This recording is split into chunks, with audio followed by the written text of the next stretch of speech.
नमस्कार। आइए हम लोग आज अध्ययन करें मॉलिक्यूलरिटी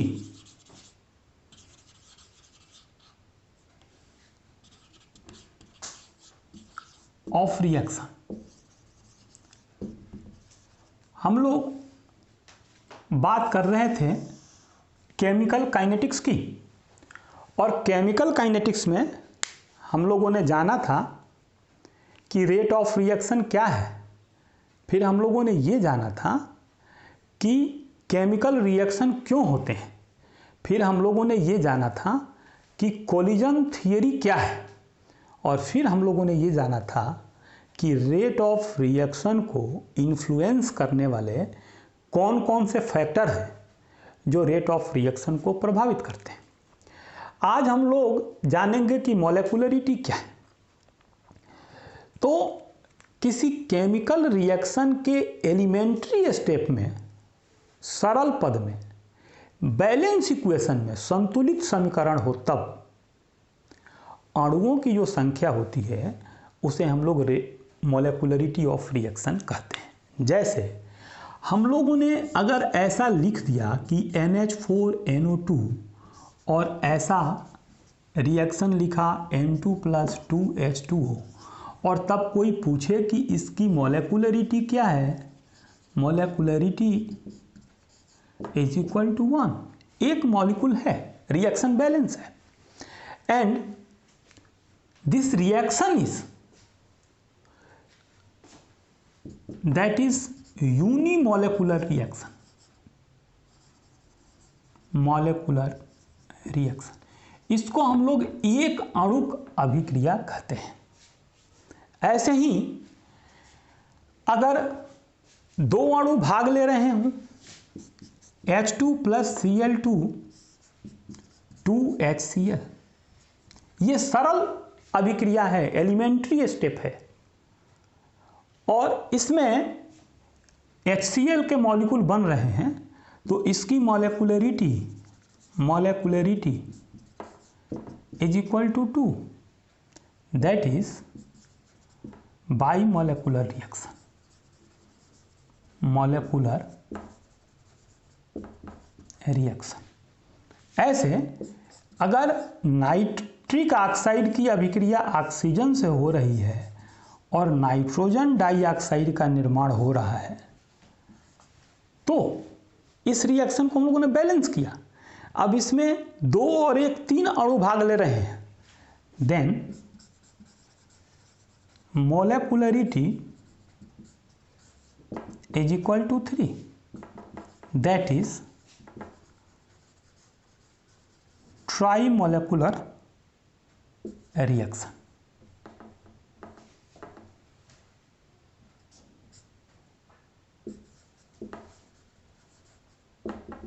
तो हम लोगों ने देखा कि मॉलिक्यूलरिटी क्या है।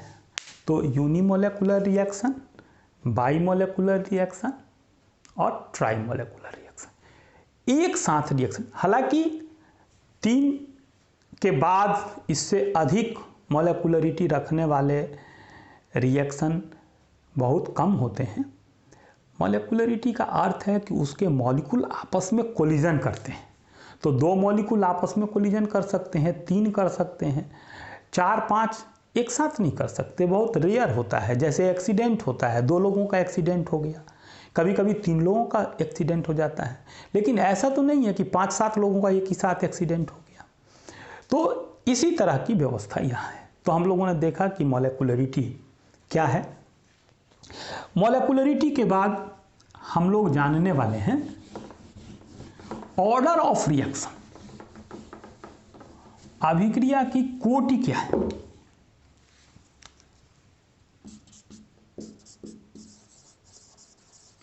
Order of reaction. Order of reaction, reaction में भाग लेने वाले मॉलिक्यूल की वह संख्या है जिसमें मॉलिक्यूल के द्वारा रेट ऑफ रिएक्शन को प्रभावित किया जाता है। तो जितने मॉलिक्यूल होते हैं किसी रासायनिक अभिक्रिया में वो सारे मॉलिक्यूल रिएक्शन को प्रभावित नहीं करते हैं। जैसे यदि मेरे साथ 100 लोग बैठ के क्लास में पढ़ रहे हैं तो मेरे स्पीड को 100 लोग प्रभावित नहीं कर सकते हैं, लेकिन उन 100 लोगों में बैठे जो 10-5 लोग हैं जिनको मैं ध्यान में रख के बोलता हूँ और जो मेरे स्पीड को प्रभावित करते हैं, वही ऑर्डर ऑफ रिएक्शन है। जैसे आप कहीं बैठे हों और आपको पता ही नहीं चले और आपको पूर्ण रूप से हटा करके दूसरे जगह कर दिया जाए, और जब वहाँ से आप निकलें तो पता चले कि आप जिस जगह पे बैठे थे वो जगह तो वो है ही नहीं, और आपको पता भी नहीं है कि हम कैसे यहाँ आ गए। इट मीन्स रिएक्शन तो हुआ, आपका प्लेस भी चेंज हो गया, लेकिन आपको पता नहीं है। तो इस रिएक्शन को हम लोग शून्य कोटि की अभिक्रिया कहेंगे, जीरो ऑर्डर रिएक्शन। यानी किसी रिएक्शन में उपस्थित एलिमेंट्री स्टेप तो होगा ही, उपस्थित मॉलिक्यूल की वह संख्या जो अभिक्रिया के वेग को प्रभावित करती है। जो अभिक्रिया के वेग को प्रभावित करते हैं वो जो स्टेप होता है सबसे स्लो स्टेप होता है। एज फॉर एग्जाम्पल, अगर कोई गाड़ी बनाने वाली कंपनी हो, कारखाना हो, उसमें से चक्का अलग बन रहा है, 20 चक्का रोज बनते हैं, 20 इंजन भी रोज बनते हैं, 20 चेसिस भी रोज बनाए जाते हैं। तो इस प्रकार ये जो 20-20 के संख्या में बनते हैं, तो गाड़ी कितनी बन सकती है? तो गाड़ी जब बनेगी तो ये किस बात पर निर्भर करेगी? इंजन तो 20 बना तो 20 गाड़ी बनेगी क्या? नहीं। चेसिस तो 20 बना लेकिन 20 गाड़ी बनेगी क्या? नहीं। क्यों? क्योंकि चक्का तो 20 ही बना और एक गाड़ी में, 4 व्हीलर गाड़ी में 4 पहिए लगते हैं, तो 5 चौके 20, केवल 5 गाड़ी ही निकल पाएगी। यानी 15 जो इंजन है वैसे ही रखे रहेंगे, 15 चेसिस ऐसे ही रखे रहेंगे, केवल 20 चक्के के हिसाब से ही गाड़ी निकलेगी। इसी तरह सोशल इंजीनियरिंग भी होता है। समाज में जो सबसे पीछे है वही वर्ग ये निर्धारित करेगा कि आपका विकास कितना हुआ है।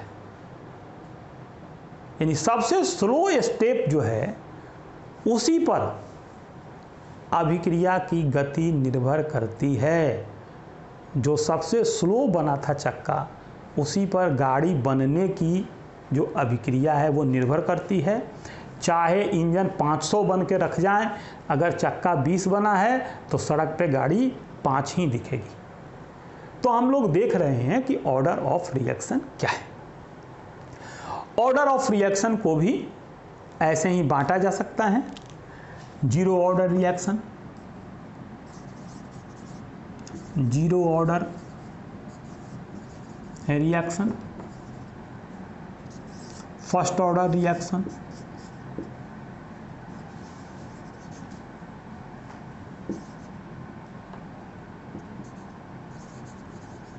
ऑर्डर रिएक्शन,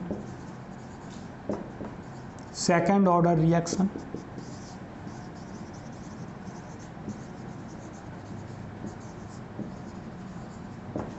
हम लोगों को केवल ऊपर वाले दो पढ़ने हैं, zero order reaction, first order reaction. इसी को हम लोग पढ़ेंगे भी। आइए हम लोग पहले जीरो ऑर्डर रिएक्शन के बारे में पढ़ें कि जीरो ऑर्डर रिएक्शन क्या है। तो जीरो ऑर्डर रिएक्शन में यदि ये ए बी बनाता है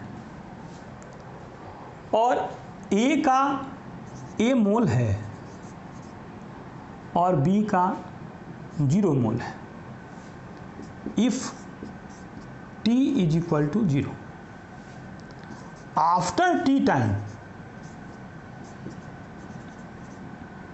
ए में से ए निकल जाता है और यहाँ ए बन जाता है और ये 0 हो जाता है। देख रहे हो ना, ये समाप्त हो गया, ये बन गया, अभिक्रिया पूर्ण हो रही है।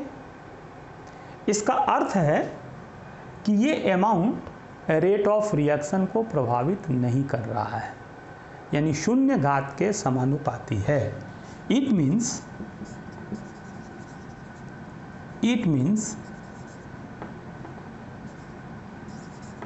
dx upon dt vary concentration of A to the power 0. Then dx upon dt is equal to K concentration of A to the power 0. चाहे जितनी बड़ी संख्या हो, उसका घात जब शून्य होता है तो उसका मान 1 होता है, और dx upon dt is equal to K। ये शून्य कोटि के अभिक्रिया का समीकरण है, यानी गति में कोई परिवर्तन नहीं होता, गति को कोई प्रभावित नहीं करता, और dx अपॉन dt जो है अभिक्रिया का रेट ऑफ रिएक्शन जो है वो कांस्टेंट के बराबर होता है, कांस्टेंट होता है। तो हम लोगों ने देखा कि शून्य कोटि की अभिक्रिया क्या है। इसी तरह यदि बात हो फर्स्ट ऑर्डर रिएक्शन की,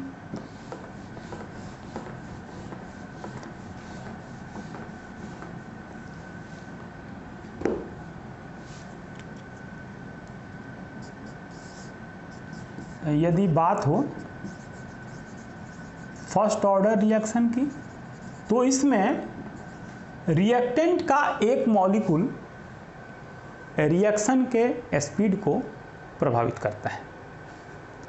कितने मॉलिक्यूल हैं बात इसकी नहीं है, 3 मॉलिक्यूल हैं, 4 मॉलिक्यूल हैं, लेकिन एक मॉलिक्यूल, इसीलिए रेडियो एक्टिविटी जो है ना उसके डिसइंटीग्रेशन की सभी अभिक्रियाएं शून्य कोटि की होती हैं।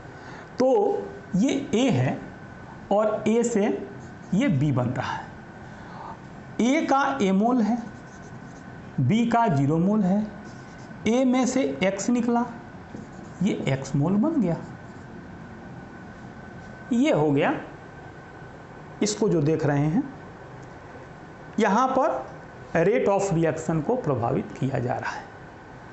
अब हम लोग यदि लिखें कि dx upon dt very change in concentration of A का घात 1 प्रथम कोटि की अभिक्रिया है, तो प्रथम घात के समानुपाती है, और dx upon dt is equal to K A minus x, ऐसा लिख सकते हैं। और ऐसा भी लिखा जा सकता है क्या कि dx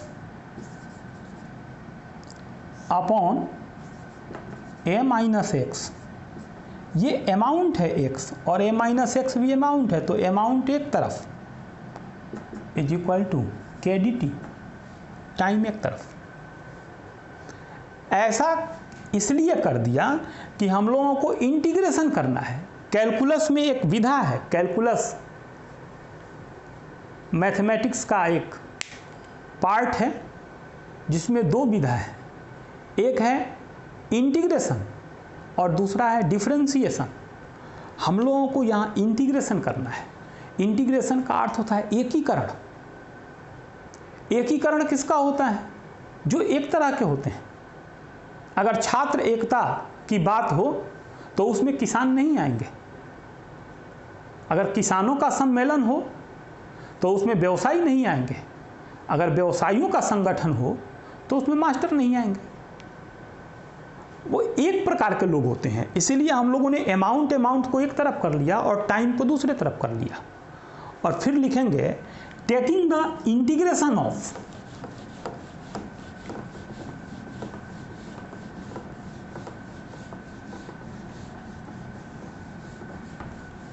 above equation, taking the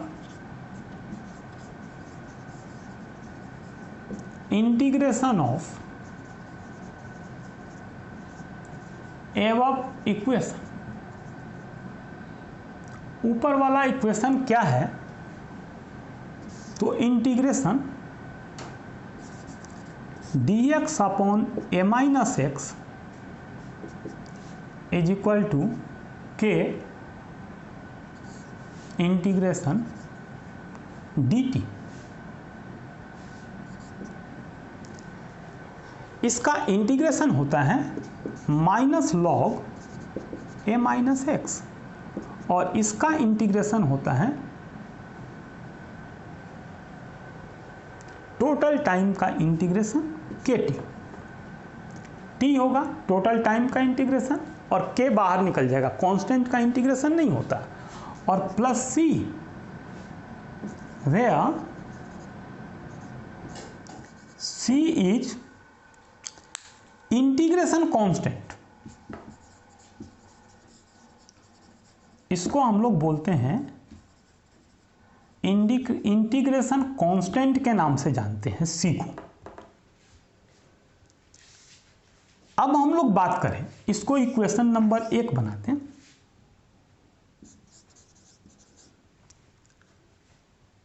if a is equal to 0 या t इज इक्वल टू 0, अगर t 0 हो तो अभिक्रिया शुरू नहीं हुई थी और after T time x molecule उसमें से x मोल निकला और x मोल निकलने के बाद x मोल बना।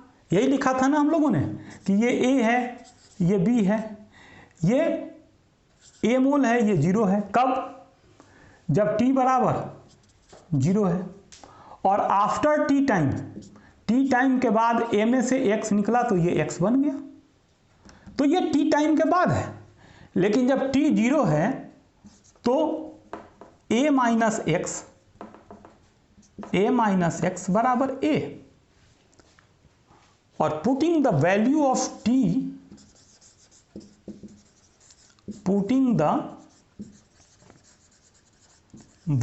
Of t and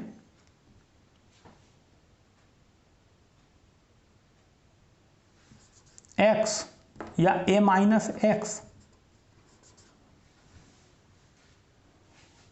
in equation first में यदि मान रख दें हम लोग तो क्या हो जाएगा, minus log a is equal to k t का मान 0 है तो k इंटू 0 प्लस c, तो के टी 0 हो जाएगा, और जब के टी 0 हो जाएगा तो minus log a is equal to c। This is equation number 2। अब c का मान यहां से लेके इक्वेशन फर्स्ट में रख दें, putting the value of c in equation first,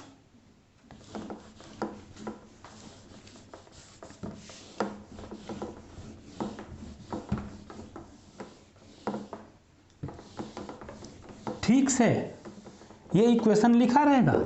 दूसरा इक्वेशन है और हम लोग लिखेंगे putting the value of c in equation first equation को देखते रहेंगे।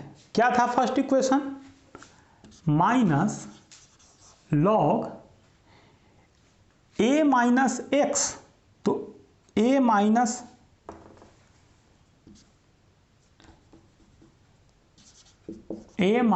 X is equal to k T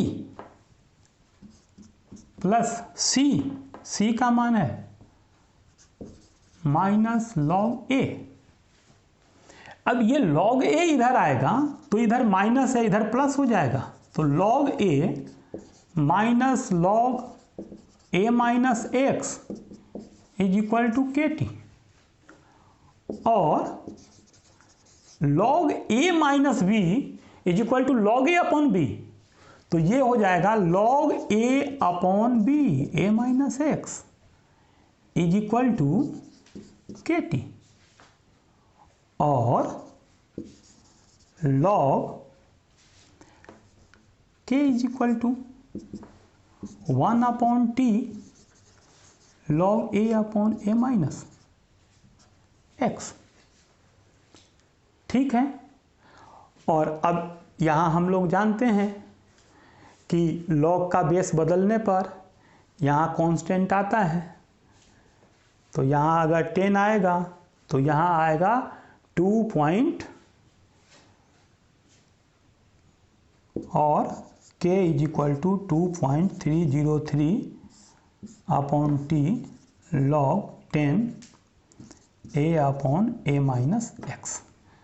ऐसा भी लिख सकते हैं हम लोग, ऐसा भी लिख सकते हैं कि यदि इफ